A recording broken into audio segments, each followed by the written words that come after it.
Baaleen asxaa qabsoo uummata Oromooti. Uummanni Oromoo seenaa dabre keessatti sirnoonni dhufe dabraan cunqursaa daraara miidhaa irraan ga'an keessatti Baaleen namni isaa, lafti isaa, bosonni isaa, bishaan isaa ga'ee qabsoo uummata Oromoo keessatti lafa ga'ee qabduudha. Bosonni gaarreen isaa, raasaan isaa, ollaa folqa, da'oo gaaddisa qabsoo uummata Oromoo ta'ee kan tajaajila turedha jechuudha.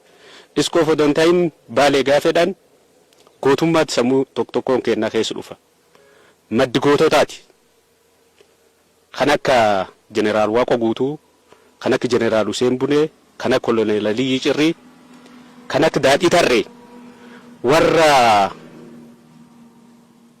dhombirii lola ture.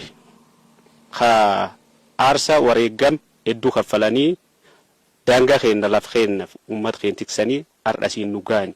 Kana qofa don ta'in Baaleen lafuumaaf uumamni badhaase jannata addunyaarraa jenne laaluun hin danda'a. Uummati Baalee uummata waan qabsaa'uuf beeku, kan yerootti qabsaa'ullee beeku.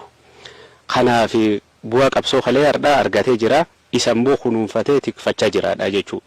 Gama nageenyatiin, gama misoomatiin, gama hundaanuu jijjiiramii dhufu kun xiyyaadha. Kalee aarsaa itti kaffalee, kalee wareegame itti kaffalee kunuunfachuu qaba, misoomuu qaba, misoomfachuu qaba jedhee wal dhaga'ee harka wal qabatee tokkummaadhaan daangaa isaa, qa'ee isaa, ollaa isaa, godina isaa tikfachaa jiraadha jechuudha. Kun ammoo carraan bal'aan kun akka dhufuuf fertile ground nu ta'ee jiraadha jechuudha.